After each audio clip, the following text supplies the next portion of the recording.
tänä keväänä alettiin harjoittelemaan uutta kotimaista kantaesitystä, tämmöistä musikaalikomediaa, Eläkepommi. Tämän Eläkepommin ovat kirjoittaneet Kari Akala, meikäläinen ja sitten Tytti Issakainen, yhteistyökumppani vuosien takaa.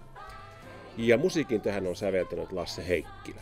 Tämä näytelmä alkaa siitä hetkestä, kun Tuure Antero Vallinen haluaa 62-vuotiaana päästä eläkkeelle.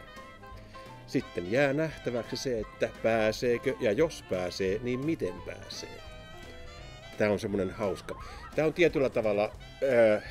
tietyllä tavalla ehkä myöskin jonkinlainen satiiri. Tämä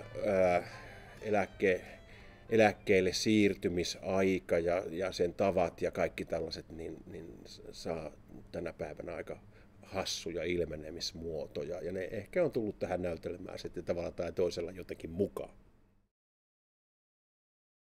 Lukuharjoitukset meillä oli 3 viikkoa sitten.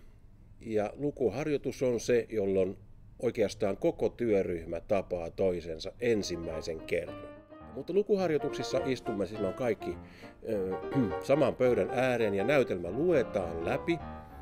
Ja myöskin sitten ohjaajalla on siinä mainio tilaisuus koko työryhmälle kertoa, että mitä tähän näytelmään on ajateltu. Ja alkaa oikeastaan niin kuin rakentaa sitä kudelmaa kasaan sitten niin kuin ihmisille, että ne ihmiset sitten jollakin tavalla alkaisi suunnistaa niin kuin samaan suuntaan sen näytelmän rakentamisessa.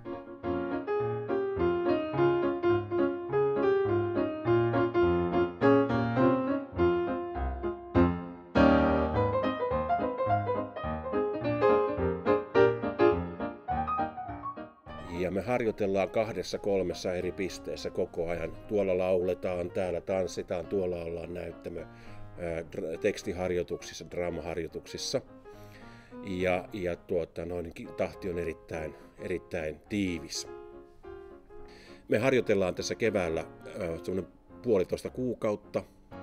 Ja sitten tuossa elokuun puolenvälin paikkailla palataan takaisin ja sitten meillä on semmoinen tiivis 3 viikon rupeama, jona aikana sitten niin kuin Eläkepommi saa lopullisen muotonsa ja ensi iltahan meillä on 2.9.